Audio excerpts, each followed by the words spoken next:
Imagine this. It's 10 years ago and I'm a first-year virtual school teacher and I've gone to the grocery store for dinner. As I'm perusing the fried chicken, a young child comes running up to me and gives me a giant hug in the middle of the aisle. I have no idea who this kid is, but she knows me. I soon realized not only is she my student, but she also lives locally. I chat with her family, we take selfies, and we go on to still keep in touch today. She graduated high school. From then on, I've made it a point to make sure that I know who all of my virtual students are. The heart of virtual teaching is truly relationships. How do we make it so that students know that we care about them? And how do we build rapport with families if they live across the state? First, call them, of course. I've been trying to phase out phone calls, and I've been trying to meet with parents on camera in my live lesson room instead. We serve students from Beaufort to Clemson to Rock Hill to Myrtle Beach and everywhere in between. We have all the tools to be as close to face as possible. Parents are seeing up close what their kids can and cannot yet do for the first time.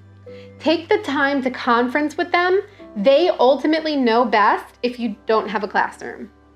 You can learn a whole lot by asking them guiding questions about strengths and areas of support.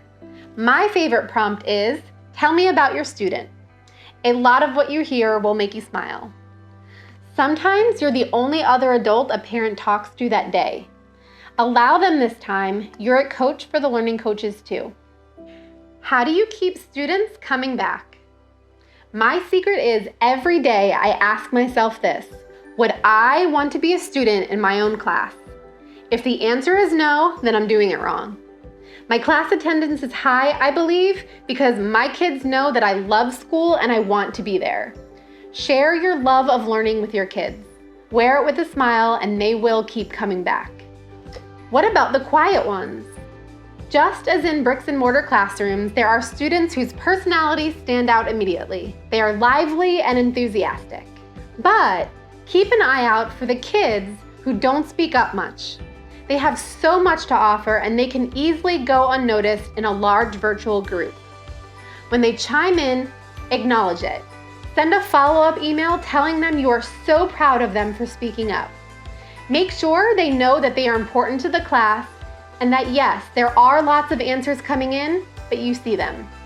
We have a lot of kids, a record-breaking amount of kids. Break down your students into small groups. Meet with them one-on-one. Chat with them about school, their families, pets, and hobbies. You don't have to make it all business. Let them collaborate during lessons by working together if your technology allows. Let them chat with each other before and after class. This might be the only time they interact with students their age today. Use the technology available to you.